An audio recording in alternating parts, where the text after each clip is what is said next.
Bueno, vamos a hacer un resumen muy breve, porque este tema daría como para mucho más, pero vamos a hacer un resumen muy breve sobre la úlcera péptica. La úlcera péptica, ya sabemos que actualmente se considera una enfermedad que en muchos de los casos es una enfermedad de base infecciosa, porque una de las causas más frecuentes que subyace a cualquier paciente con úlcera péptica es una infección por Helicobacter pylori.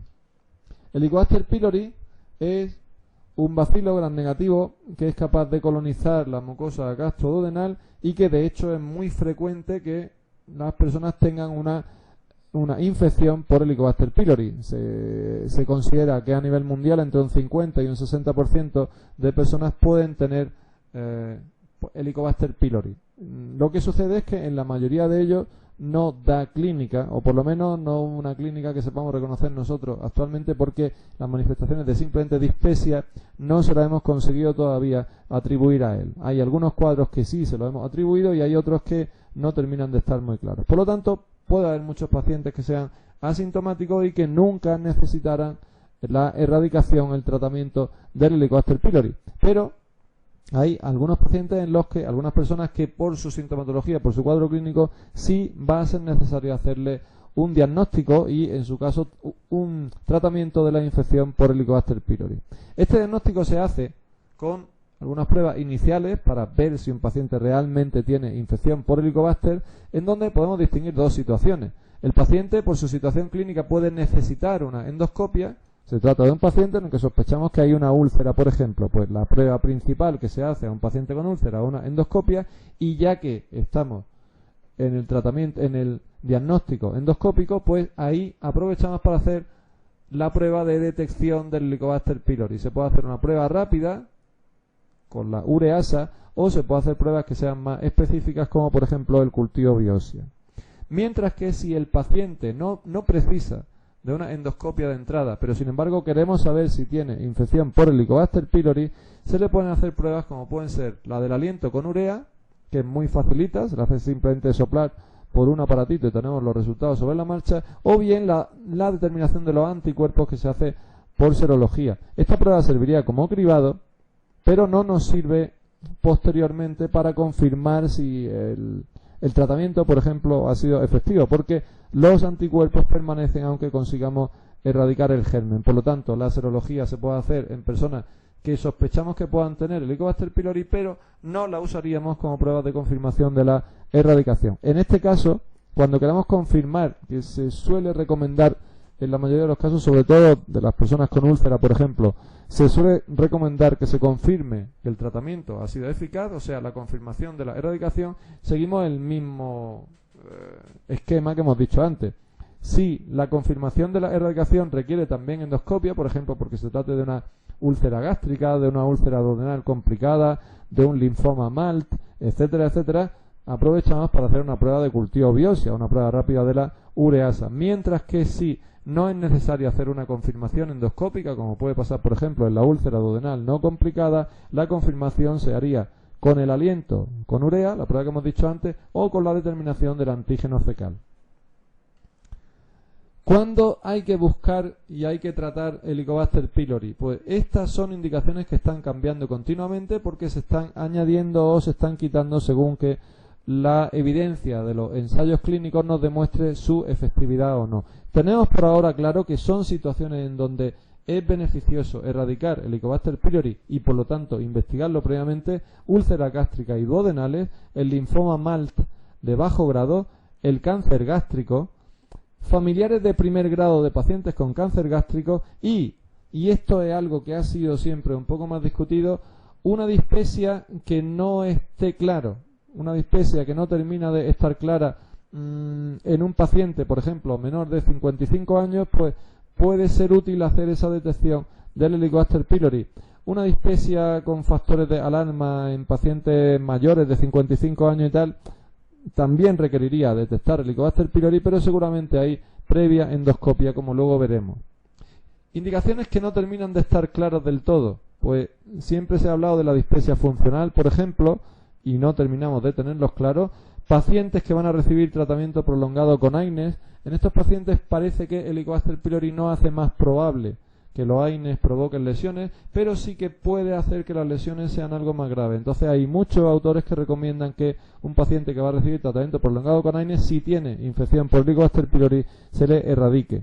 Luego personas con anemia ferropénica inexplicada, por ejemplo, y se ha demostrado recientemente que en pacientes con púrpura trombocitopénica idiopática el tratamiento del Helicobacter puede mejorar el recuento de plaquetas.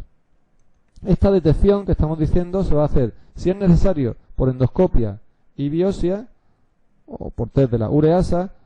La biopsia, por ejemplo, se hará en los casos en los que sea necesario también hacer biopsia, como por ejemplo puede suceder en la úlcera gástrica.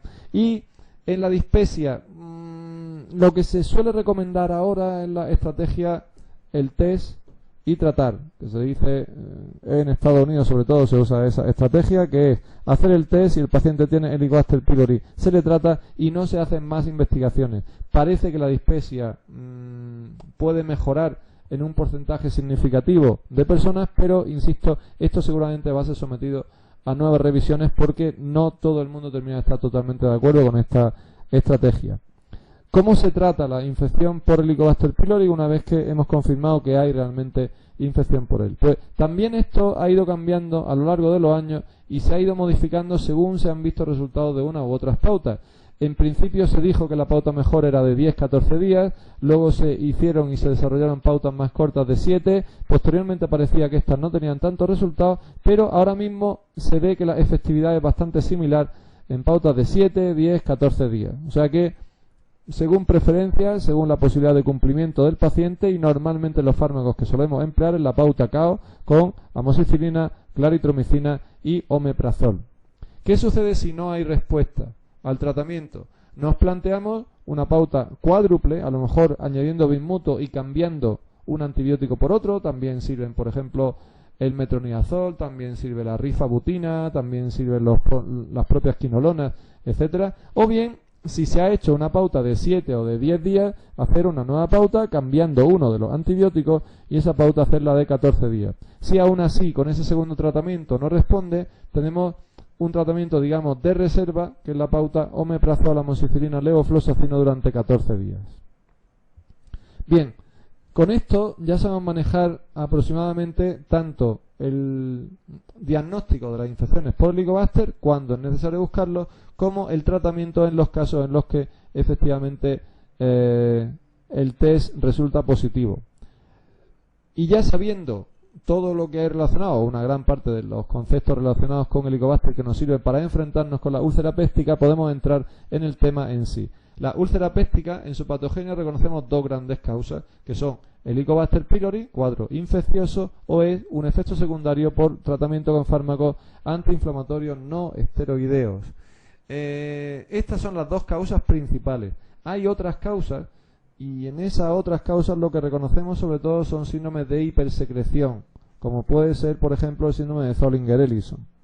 En conjunto, algunos factores que favorecen la aparición de úlcera o su resistencia al tratamiento son el tabaco, el tratamiento con corticoides si van asociados con AINES, sobre todo, puede predisponer sobre todo a la úlcera gástrica más que a la úlcera duodenal, el estrés, y luego factores que son un poco más específicos. Para la úlcera gástrica tendremos la atrofia gástrica o la rotura de la barrera mucosa, porque normalmente el estómago está preparado para soportar una sobrecarga de ácido. Sin embargo, el duodeno, que no está preparado para soportar esa sobrecarga de ácido, sufre más y puede tener úlcera en situaciones de hipersecreción gástrica y de vaciamiento acelerado. Bien, esto sobre la úlcera en general. Las manifestaciones clínicas de la úlcera, por supuesto, van a ser manifestaciones dolorosas. Ese dolor va a tener algunas características específicas, como puede ser, por ejemplo, el que despierte al paciente por la noche, que se dé un tiempo después de las comidas, a lo mejor pues media hora después de las comidas, una hora después de las comidas, que se pueda aliviar con una nueva comida, con antiácidos, etcétera, etcétera. Bien, eso nos lleva a plantearnos en qué tipo de pacientes con manifestaciones de dispepsia, digamos, manifestaciones de un cierto dolor epigástrico o de dificultad para hacer una buena digestión, etcétera, etcétera, en qué tipo de situaciones podemos plantearnos que pueda haber sospecha de una enfermedad orgánica y que por lo tanto pueda ser necesaria una indicación de endoscopia, por si el paciente con dispepsia lo que tiene realmente es una úlcera o lo que tiene incluso un problema peor. Pues estos que están mencionados aquí son algunos de las características. Por ejemplo, ese dolor que despierta por la noche, que hemos comentado antes, que puede tener que ver con la úlcera, esa saciedad precoz también, que puede relacionarse tanto con la úlcera como por complicaciones de ella, como la estenosis del píloro, etcétera, etcétera, y luego manifestaciones que pueden ir tanto con un cuadro severo ulceroso como con un cuadro mucho más feo, digamos, como puede ser pérdida de peso, como puede ser disfagia asociada, como puede ser una anemia inexplicada, o en personas de más de 55 años también tenemos que tener cuidado con la aparición de una dispepsia que no estaba presente con anterioridad. El sangrado oculto también nos lleva a pensar que se pueden producir algún tipo de lesiones erosivas, por supuesto, o bien la propia úlcera. Bien. La clínica, por lo tanto, el cuadro doloroso, con presencia de brotes estacionales, etcétera, un cuadro que creemos bastante conocido y que, por lo tanto, vamos a centrarnos en resumir el diagnóstico de la úlcera, por lo tanto, y ahora mismo, en un paciente que viene con una clínica que nos hace sospechar una úlcera, lo primero que debemos proponerle, en principio, es una endoscopia. Antes se solía hacer como primera prueba un estudio radiológico con bario, pero ahora sabemos que lo que da mayor rendimiento, en principio, es un estudio endoscópico. Si el paciente, en principio, se niega, no quiere hacerse endoscopia y prefiere un diagnóstico radiológico de entrada, pues se puede hacer efectivamente. En las úlceras duodenales, si la radiología nos muestra que hay una úlcera gástrica, en cualquier caso tenemos que intentar convencer al paciente que es necesario hacerle endoscopia con biopsia. ¿Por qué? Pues porque en la úlcera duodenal no suele haber problemas porque suele ser benigna prácticamente siempre. Sin embargo, la úlcera gástrica, en muchos casos, una úlcera con apariencia benigna resulta que luego esconde un cáncer. Como el cáncer, una de sus formas de manifestarse es como una úlcera gástrica, pues siempre tendremos que hacer las biopsias correspondientes. Por lo tanto, al hacer endoscopia, el diagnóstico de la úlcera permitirá también detectar Helicobacter pylori. Como hemos dicho ya antes, se hace endoscopia, por lo tanto, se detecta Helicobacter. Si el paciente se le ha diagnosticado una úlcera duodenal por radiología, pues podría hacerse la detección del Helicobacter pylori con aliento con urea, con serología o con el antígeno fecal. En cuanto al tratamiento de la úlcera, pues tenemos dos situaciones principales.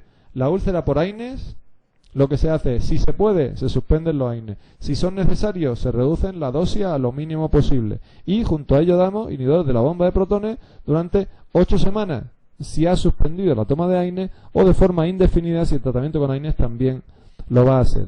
Ahí tenemos la duda si es necesario investigar y tratar el Helicobacter pylori, que, como he dicho antes, para muchos autores sí que sería necesario. Si la úlcera se ha producido por Helicobacter pylori, está claro que se hace tratamiento de erradicación. Posteriormente a esa semana, a esos 10 días o esos 14 días de tratamiento, se continúa con inhibidores de la bomba de protones hasta que a las 4 semanas aproximadamente se hace una confirmación de la erradicación, que se va a hacer pues con endoscopia en la úlcera gástrica y en la úlcera duodenal complicada, y si no es necesario, úlceras duodenales no complicadas, por ejemplo, se va a hacer simplemente con la prueba del aliento con urea. Una situación que se nos puede plantear es que la erradicación haya sido positiva y sin embargo la úlcera no haya cicatrizado.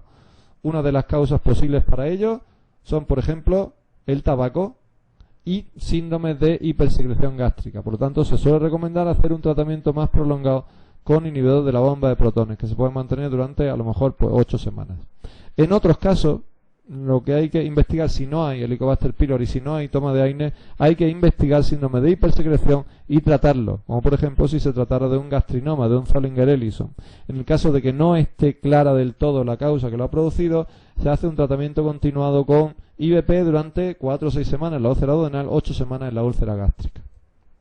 Bien, en cuanto a las complicaciones de la úlcera, solo vamos a hacer aquí un resumen de la complicación principal y que es la que más problemas puede plantear, sobre todo en cuanto a las preguntas del MIR, que es el sangrado digestivo. El sangrado digestivo lo veremos en cuanto a sus particularidades, por ejemplo, en los pacientes que tienen cirrosis, con varices esofágicas, pero concretamente las particularidades del sangrado digestivo en los pacientes con úlcera.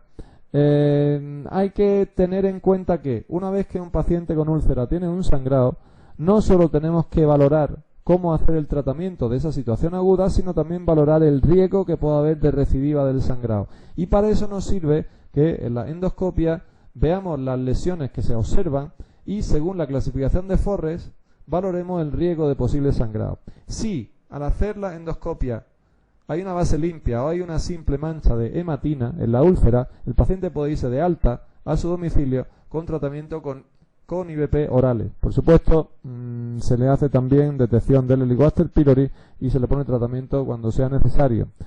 Ya es un signo de algo más de riesgo de resangrado la presencia de un coágulo fresco adherido a la lesión.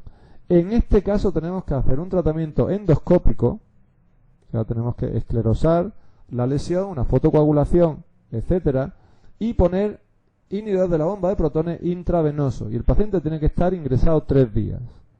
Una situación de mayor riesgo aún, según Forres, de resangrado es que haya un signo del vaso visible o que haya un sangrado activo, ya sea venoso o arterial. En este caso se hace igual tratamiento endoscópico de la lesión, IVP intravenoso y también va a estar ingresado 3 días, aunque el primero va a estar en la UCI.